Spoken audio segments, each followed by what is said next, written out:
पहला सवाल अजय उपाध्याय जी आपसे, कांग्रेस आखिरकार चुप क्यों है? क्यों नहीं इस पर कोई एक्शन ले रही है? क्योंकि इतना ज्यादा पैसा आना, लोगों के मन में तो सवाल खड़ा हो रहा है कि आखिरकार ये पैसा कहां से आया, इतना कैश कैसे? विशाल जी सही कह रहे हैं, ये प्रश्न है और इस प्रश्न का जवाब जो है साहू जी को देना चाहिए, जिनके घर से इस तरह के यदि पैसे कथित तौर पे ईडी के द्वारा जो बरामद हो रहा है, इसके पीछे सच्चाई क्या है और पैसे किस व्यापार से और कहां से आए हैं, वो निश्चित तौर पे आम जनमानस को जवाब देंगे। और इस पूरे प्रक्रम में आईटी और ईडी के जो छापे पड़ रहे हैं, उस छापों का भी उनको जवाब देना चाहिए। हाँ, ये बात जरूर है, मैं इस आपके मंच के माध्यम से ताल ठोक के, इस कार्यक्रम के माध्यम से मैं भी ताल ठोक के पूछ रहा हूं कि आप जो इतनी लंबी लंबी बातें कर रहे हैं, कैमरा, ड्रामा, नाटक सारा एक साथ सम्मिलित होकर के और कांग्रेस पर बौछार कर रहे हैं। ठीक है, कांग्रेस के यदि किसी सांसद के घर में इस तरह की बात है तो सांसद इसके लिए जिम्मेवार होगा। कांग्रेस पार्टी का इस पूरे मामले से कोई लेना देना नहीं, लेकिन छवि बिगाड़ने के लिए पूरे पार्टी के पीछे पूरी कैमरा और पूरी मीडिया और पूरा तंत्र लगा करके, ईडी और सीबीआई लगाकर जो आप एक कहीं ना कहीं पूरा एक नौटंकी और ड्रामा खड़ा कर रहे हैं। जो कानूनी कार्रवाई है उस पर होनी चाहिए और करिए आप। अच्छा, लेकिन क्या राजस्थान में अभी एक सीनियर नेता के यहाँ 10 सेकेंड, सीनियर नेता के यहाँ जो उनके बेटे पदाधिकारी हैं भाजपा के, और बेटे की जो लेन देन की बात चल रही थी, एक कैमरामैन और एक कोई ईडी की कार्रवाई कोई करने गया। कर्नाटक में जो एमएलए के यहाँ 8, 10, 20 करोड़ रुपए जो बरामद हुए, उसके बाद क्या उस पर कोई कार्रवाई हुई? कभी किसी तरह की कोई चर्चा कहीं हुई आज तक? भ्रष्टाचार की बात आप करते हैं। अजीत पवार 70,000 करोड़ रुपए, प्रधानमंत्री जी ताली ठोक ठोक कर कहते थे, छाती ठोकते थे। कहां है वो? क्या कार्रवाई उस पर आपने अभी तक की? नारायण राणे पर क्या कार्रवाई की? शुभेंदु अधिकारी, हेमंत शर्मा बिस्वा, येदुरप्पा और ऐसे सैकड़ों नाम हैं। तो अजय जी मैं ये जवाब ले लेता हूं।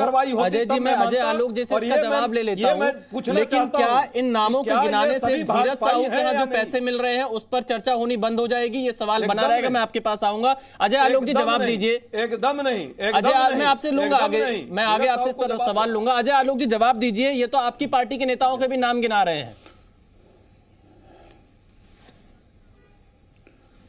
हमारी पार्टी के नेताओं के नाम गिना रहे हैं। जिस विधायक के नाम गिनाए इन्होंने, बैंगलोर कर्नाटका का विधायक, उसे हमने सस्पेंड कर दिया था चुनाव के दौरान ही।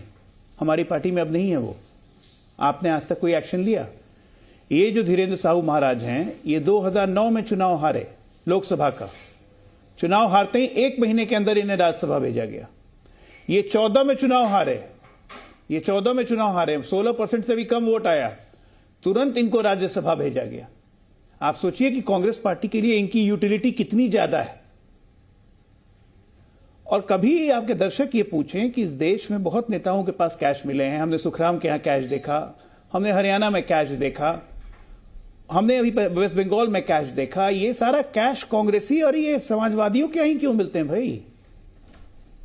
यही लोग सबसे ज्यादा गरीब गरीब गरीब करते हैं। तो गरीब गरीब गरीब करने से अलमारी अगर नोटों से भर जाती हो तो इस देश का हर आदमी गरीब गरीब गरीब करना शुरू कर दे, उसके घर की भी अलमारी नोटों से भर जाएगी। विशाल जी, क्या ये देख के आप ये बताइए कि ठीक है, यहां पक्ष विपक्ष की बात नहीं करते हैं, एक राजनीतिक जमात की बात करते हैं। इतना कैश देख के देश की आम जनता, सोचिए, हजार करके 100 नोट जोड़ेंगे तो 1 लाख बनेगा। 1 लाख को 100 बार जोड़ेंगे तो 1 करोड़ बनता है। यहां 300 करोड़। इस देश की 90% जनता 1 करोड़ तक नहीं कमा पाती अपने पूरे जीवन में। यहां 300 करोड़ से ऊपर है, लगभग 500 करोड़ जाने का हिसाब है। इतने पैसे देख के इस देश की जनता राजनीतिक जमात के बारे में क्या सोचेगी? कि लोग क्या नेतागिरी करने इसलिए जाते हैं कि इतने पैसे कमा सकें? ये खुली लूट है। और उस पर से कह रहे हैं कांग्रेस का कोई मतलब नहीं है जी। 3 बार से राज्यसभा सांसद बना के रखे हुए राहुल गांधी हाथ में हाथ लेके भारत जोड़ो यात्रा कहते कांग्रेस का मतलब नहीं है। जवाब देना पड़ेगा। और मैं बता रहा हूं, ऐसे पॉकेट्स कांग्रेस ने पूरे देश में बनाए हुए हैं जी। ये पॉकेट था आपका झारखंड में, क्योंकि वहां सरकार है। उड़ीसा में ये पॉकेट सर्व करता है ईस्टर्न इंडिया को, इसी तरह वेस्टर्न इंडिया, इसी तरह सदर्न इंडिया, इसी तरह सेंट्रल इंडिया, हर जगह पॉकेट बना बना के पैसे पाक किए जा रहे हैं जी। ये तो अब इन्वेस्टिगेशन आगे बढ़ेगी तो कलैया खुलेंगी। ऑलरेडी नाम आने लगा है छत्तीसगढ़ के शराब घोटाले का, इनके साथ जुड़े हुए में। बघेल जी के महादेव आपका ही पैसा निकलेगा इसी में। चलिए, अजय आलोक जी कह रहे हैं अभी तो और ज्यादा कलई खुलेगी। घनश्याम तिवारी जी 10 मैं अजय उपाध्याय जी आपके पास आऊंगा, एक बार मैं सभी को मौका दे दूं, मैं फिर आपके पास दोबारा आऊंगा काउंटर के लिए। घनश्याम तिवारी जी, पूरा आज का डिबेट ही आपका कांग्रेस के नहीं, अजय उपाध्याय जी और भी लोग जुड़े, मैं आपके पास आऊंगा, सभी को मौका देंगे। घनश्याम तिवारी जी, घनश्याम तिवारी जी, बीजेपी ये कह रही है कि राजनीतिक जमात पर प्रश्न चिन्ह है। अगर इस तरह से अलमारी से भरे पैसे मिलेंगे तो लोगों के मन में तो सवाल उठेंगे। नमस्कार विशाल जी, आपको, दर्शकों को और को पैनलिस्ट को। बिल्कुल सही अजय आलोक जी की बात से मैं सुर से सुर मिलाता हूं। मान लीजिए कोई एक राजनीतिक जमात है, वो 160 करोड़ रुपए एक साल में कमाती है और उसके ठीक 9 साल बाद वो 3,623 करोड़ रुपए कमाए, तो उस राजनीतिक जमात की ईमानदारी के बारे में हम कितने बड़े झंडे गाड़ेंगे? उस राजनीतिक जमात को किसकी गारंटी प्राप्त है? उस राजनीतिक जमात के इस 3,623 करोड़ 28 लाख रुपए उसके पास कहां से आ रहे हैं? ये राजनीतिक जमात कौन है? देश की सबसे अमीर राजनीतिक जमात जो 2010 में 170 करोड़ कमाए, 2019-20 में उनके अपने वही खाते के हिसाब से 3,623 करोड़ रुपए कमाए। ये भारतीय जनता पार्टी। जब अभी अजय जी कह रहे थे कि कैसे कैसे रुपए जोड़ेंगे, जो पार्टी हर साल 3,000 करोड़ रुपए कमाने लगे और उसके प्रवक्ता यहां पे बता दें उस 3,000 करोड़ में से 1 रुपए भी आप बता दीजिए, आप इतना बड़ा चैनल रन करते हैं, ये 3,600 करोड़ जो भारतीय जनता पार्टी के 2019-20 में हैं, ये कहां से आए? आपका कोई दर्शक बता दे। आपके किसी दर्शक ने चंदा दिया 3,000 का? अजय आलोक जी ने 6,000 का चंदा दिया? बीसीसीआई ने चंदा दिया? तो भारतीय जनता पार्टी यदि भ्रष्टाचार के बारे में बात करे तो नरेंद्र सिंह तोमर जी के बेटे के जो वीडियोस आए वो क्या 100-200 रुपए के वीडियो थे? 100 करोड़, 200 करोड़, 300 करोड़, 500 करोड़। भारतीय जनता पार्टी की गारंटी के बाद, मोदी जी की गारंटी के बाद अब जो भी घोटाले सामने आ रहे हैं वो करोड़ों में ही आ रहे हैं, वो सैकड़ों करोड़ों में आ रहे हैं।